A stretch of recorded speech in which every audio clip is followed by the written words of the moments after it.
Bismillahirrahmanirrahim. Assalamualaikum warahmatullahi wabarakatuh.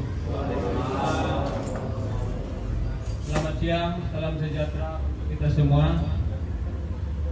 Yang saya hormati Bapak Kepala Dusun, Bapak RW, Bapak RT yang hadir pada siang hari ini merangka sosialisasi mengenai pengelolaan sampah khususnya di Kepulauan Bagan Batu oleh mahasiswa UNRI yang KKN di Kepulauan Bagan Batu. Saya rasa sangat bagus untuk disosialisasikan kepada kita sebagai perangkat di Kepulauan Bagan Batu ini, baik RT, RW, Kadus maupun perangkat desanya. Karena saya baca dari istilahnya makalah yang diberikan oleh mahasiswa pekerja ini mengenai cara pengelolaan sampah. Jadi di sini di makalah ini semua lengkap, latar belakang dari permasalahannya sampai jenis-jenis sampahnya, ada juga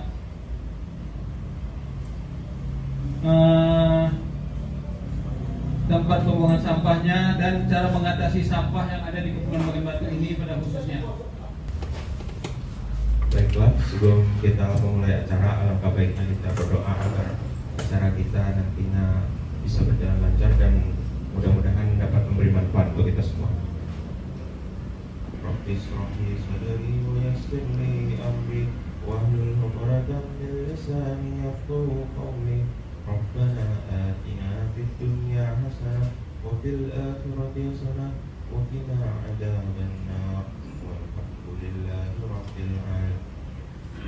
Selanjutnya itu penyampaian materi yang akan disampaikan oleh Intan Kusuma. Pada Intan, silakan.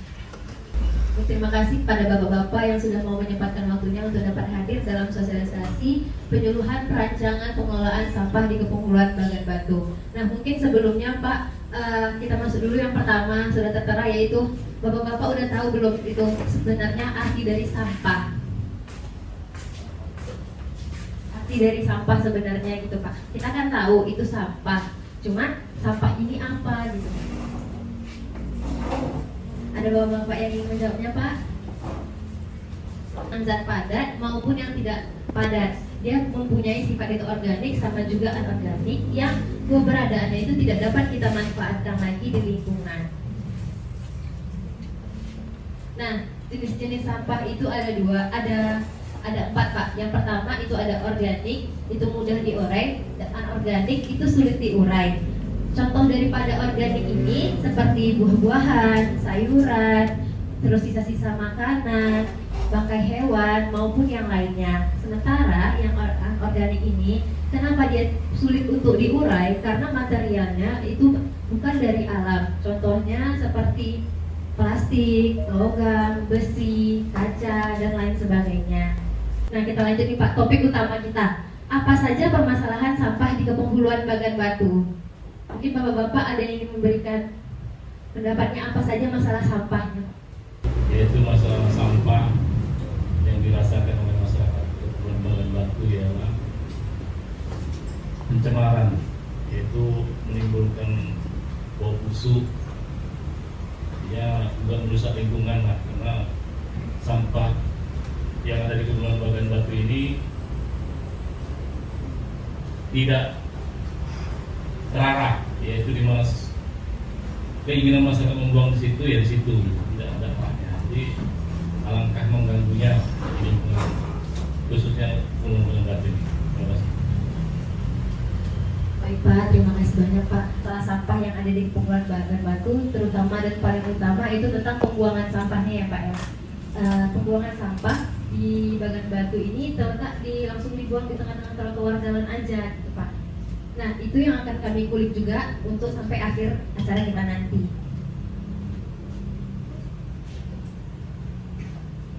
Nah, selanjutnya ini kriteria pewadahan sampah. Pewadahan sampah ini ada di tempat umum maupun juga di rumah. Yang pertama, kalau di tempat umum itu ditempatkan itu di tepi jalan atau di depan muka fasilitas umum.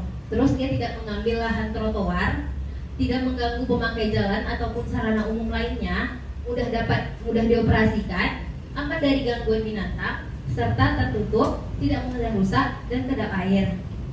Sementara itu, untuk pewadahan di rumah dapat diletakkan di halaman muka rumah. Selanjutnya kita akan membahas tentang pengangkutannya. Udah termasuk canggih Pak.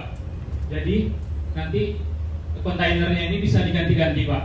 Misalnya dari tempat kantor awalnya itu bawa kontainer kosong, nanti bisa diganti dengan kontainer yang sudah berisi, yang sudah disediakan untuk penampungan sampah.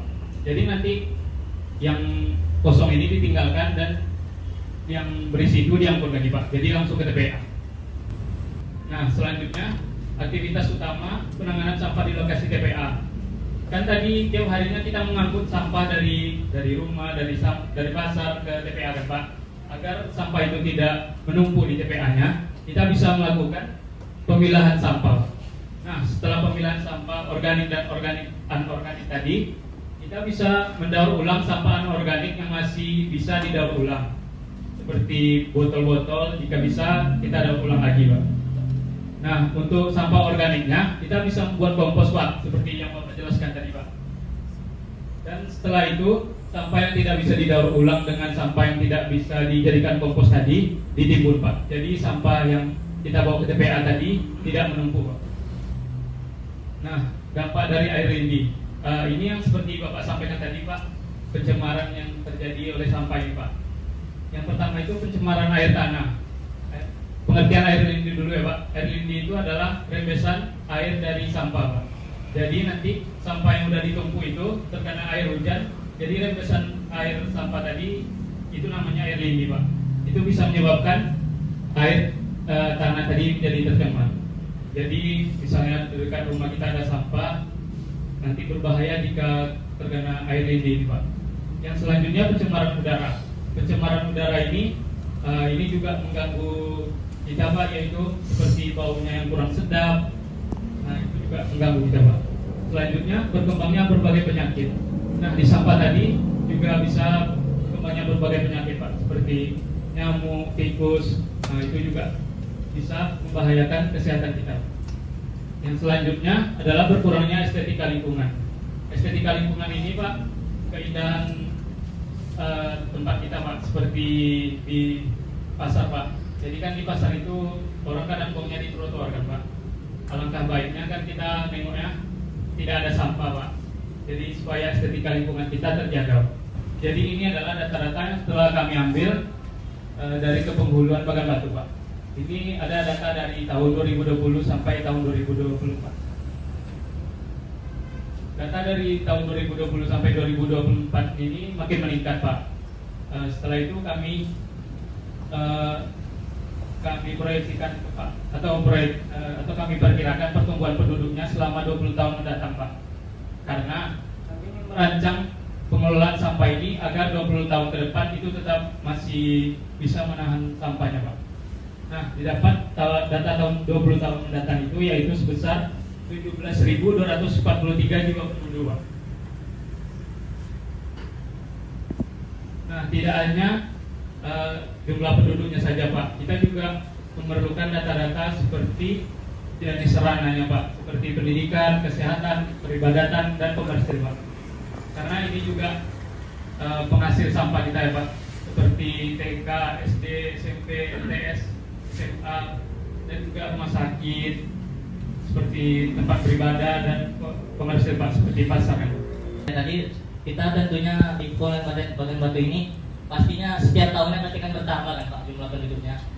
Nah, jadi pastinya setiap tahunnya juga bertambah tentunya sampah yang akan dihasilkan. Jadi pada tahun 2025 sampah yang dihasilkan itu seperti itu Pak. Sampah makanannya 4,18 meter kubik dan seterusnya. Dari mana sih data ini yang kami dapatkan Pak? Jadi ada dua cara sebetulnya cara timbulan ini Pak. Yang pertama itu secara SNI Pak, adalah standar SNI-nya kami kalikan dengan jumlah penduduknya, dapatlah hasilnya. Yang kedua kami melakukan survei Pak, karena Kepenghuluan Bagan Batu ini sangat luas kan Pak, jadi kami ambil sampel lah, ambil sampel berapa rumah warga, terus kami ke pasar menanyakan berapa sih timbulan sampah. Ternyata cukup besar juga Pak, pedagang itu, apalagi buah bisa 10, 30 sampai 50 kilo. Berikutnya tapi juga proyeksinya sampai tahun 2044 Pak. Jadi sampai 20 tahun ke depan Pak. Berapa timbulan sampah yang akan dihasilkan untuk seluruh penghuluan Badan Batu ini Pak. Jadi di tahun 2044 jumlah timbulan totalnya itu sekitar 47,16 meter kubik ya Pak, per hari. Oke, berikutnya pewadahan sampah Pak. Kan tadi saya ada dengar masukan dari Bapak kan buangan sampah masyarakat ini tidak terarah gitu Pak. Jadi kami menyarankan ke para bapak-bapak mungkin bisa mengarahkan masyarakatnya gitu Pak. Untuk rumah tangga ini bisa dipilah antara organik dan anorganiknya Pak. Jadi sehingga di TPS dia tidak perlu dipilah lagi. Kemudian untuk pewadahannya, terus setelah kami lakukan perhitungan ternyata per rumah di Bagan Batu ini Pak menghasilkan sampah 12,5 liter per harinya Pak. Jadi minimal untuk satu rumah tangga itu memerlukan satu kantong plastik sampah ini yang 10 liter Pak, satu untuk organik dan satu untuk anorganik Pak. Nah, kemudian ini untuk pewadahan diperlukan di institusi Pak, seperti sekolah, masjid, atau rumah sakit gitu. Jadi berdasarkan survei yang kami lakukan itu sampah yang dihasilkan per instansi ini kurang lebih 20-40 liter sampah. Jadi pewadahan yang diperlukan 1-2 tempat sampah yang kurang 20 liter ini Pak.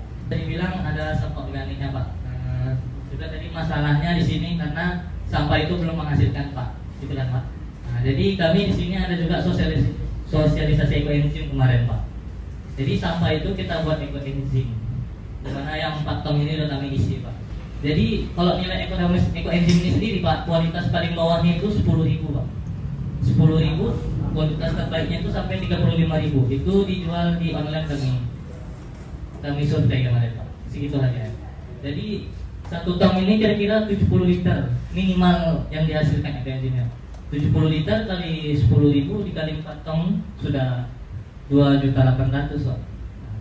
Itulah sedikit gambarannya Pak pengolahan sampah di Bagan Batu. Kemudian untuk pengumpulan sampahnya Pak.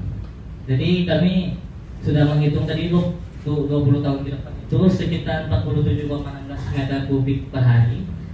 Jadi total truk yang dibutuhkan Bagan Batu ini untuk mengangkut seluruh sampah dari 4 dusun ini adalah 3 truk Pak dengan 2 kali trek. Waktunya itu tadi ada 5,13 jam. Mungkin terlihat lama ya Pak, 5,13 jam itu kayak kita pergi dari Pekanbaru ke Bagan Batu Pak. Tapi itu pengangkutan sampahnya secara keseluruhan Pak. 4 dusun sudah diangkut semua ke TPA, dari pembongkaran TPS dan lain-lainnya Pak. Nah, jadi ini contoh tempat pembuangan sampah sementara Pak. Jadi Bagan Batu ini per TPS itu perlu TPS berkapasitas 100 meter kubik untuk organiknya dan 100 meter kubik anorganiknya Pak. Jadi seperti yang Bapak bilang tadi kan masyarakat ini kurang terarah sampahnya, jadi ke trotoar buangnya sembarangan gitu sehingga mencemari lingkungan. Jadi kami mendesain supaya para penduduk itu ya udah buang sampahnya ke TPS saja Pak gitu. Ada satu titik TPS itu, jadi semua sampah yang dihasilkan itu dibuang ke TPS. Sebelumnya dari yang kami rencanakan di Kepenghuluan Bagan Batu ini ada 5 TPS, yaitu di Dusun Sejahtera ada 1 buah, di Perumnas ada 2 buah, di Teladan Jaya 1 buah, dan Bahagia 1 buah. Alasan kenapa Perumnas ini kami buat 2 karena dari data yang kami dapat Perumnas ini dusun yang penduduknya paling padat gitu Pak. Jadi kami kira-kirakan penghasilan sampahnya juga lebih besar, sehingga kami juga buat jadi 2 TPS. Jadi untuk rutenya pertama dari Dinas Pasar itu masuk ke Jalan Besar, dilanjutkan ke daerah Perumnas dulu, ini di dekat Masjid Ar-Rahmat lebih kurangnya Pak, dekat Masjid Ar-Rahmat. Kemudian kembali ke Jalan Sudirman, masuk ke Jalan Hajah Badiah. Di sini ada titik TPS-nya juga Pak. Ya. Kemudian masuk ke Jalan Imam Munandar, lurus terus sampai nanti belok tembus ke ring road Pak. Nah di ring road ini nanti terdapat 3 TPS yang mewakili untuk Dusun Teladan Jaya, Dusun Perumnas, dan juga Dusun Bahagia. Itu akan dilewati semua oleh mobil pengangkutnya, sehingga nanti terakhir kembali ke Jalan Sudirman dan dilanjutkan ke tempat pembuangan akhir atau TPA. Nah, dari hasil survei kami, beberapa titik yang sudah kami rencanakan. Jadi kami juga melakukan survei kemarin untuk titik TPS-nya. Yang pertama itu untuk di Dusun Sejahtera, yang mana itu di Jalan Haji Bandia. Kami juga melihat lahan ini kosong dan juga tidak mengganggu daerah rumah warga. Dia cukup jauh sebenarnya dari rumah warganya, jadi bisa juga untuk dibangunkan TPS untuk tempat pembuangan sementaranya. Selanjutnya untuk di Dusun Bahagia itu adalah di Jalan Ring Road Pak. Nah di Ring Road ini juga sebenarnya udah nggak tahu ya, mungkin udah ditakdirkan jadi TPS kali ya Pak, karena pas kami lewat di situ itu memang udah ada sampah bertumpuk Pak. Jadi sebenarnya mungkin udah cocok jadi tempat sampah, tapi mungkin wadahnya belum ada. Jadi mungkin di sini bisa dibuatkan TPS juga Pak. Selanjutnya untuk Dusun Teladan Jaya. Teladan Jaya itu juga ada di Ring Road yang paling ujung tadi. Di sini juga termasuk jauh dari rumah warga, sehingga juga bisa ada lahan untuk dibuatkan TPS untuk masyarakat yang tinggal di Dusun Teladan Jaya. Nah selanjutnya untuk Dusun Perumnas. Nah karena seperti yang saya bilang tadi, di Dusun Perumnas ini cukup padat penduduknya, sehingga diperlukannya 2 TPS. Nah yang pertama itu di sini Pak, dekat Masjid Ar-Rahmat. Ini dan seperti yang mungkin bisa Bapak lihat juga, di sini juga banyak sampah yang bertebaran dan mungkin memang cocok untuk jadi TPS dan tinggal memerlukan wadahnya saja lagi. Dan selanjutnya yang satu lagi di Ring Road, ini juga untuk daerah Dusun Perumnas, yang mana memang hanya memerlukan wadahnya saja lagi untuk sebagai tempat pembuangan sementara, sehingga nanti sampahnya juga bisa teratur dan tidak berserakan seperti yang bisa kita lihat di sini Pak.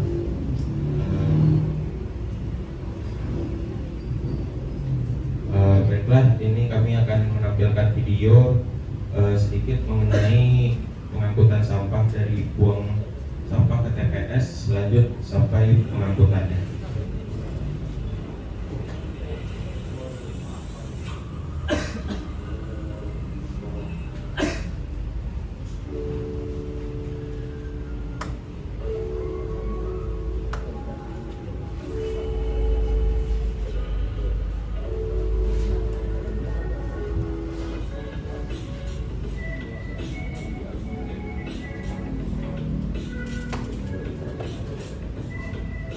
Ya, jadi di sini ada salah satu gambaran Pak untuk masyarakat membuang sampahnya langsung ke TPS, sehingga sampahnya juga nggak berserakan mungkin yang kayak biasa kita lihat-lihat di jalanan gitu Pak.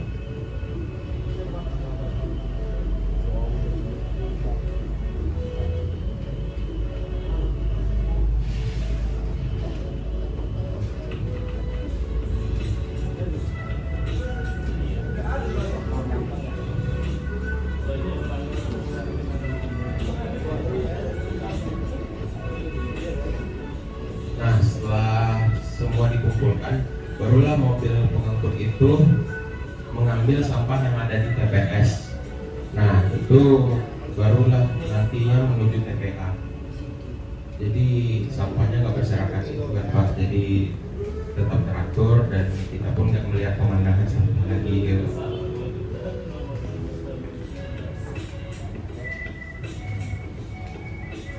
Ini dia lagi melakukan pembuangan ke TPA ya Pak. Nah ini contoh yang tadi Pak.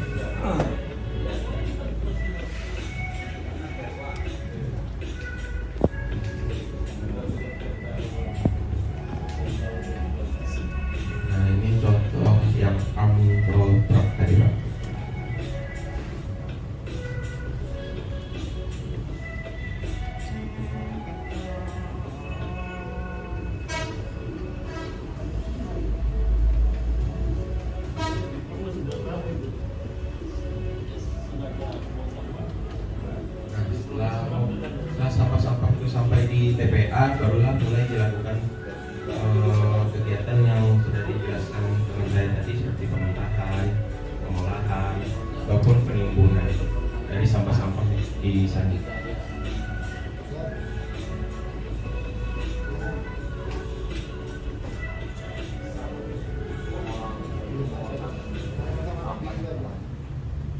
Baik, mungkin itu saja presentasi yang dapat kami sampaikan, Pak. Apabila ada kekurangan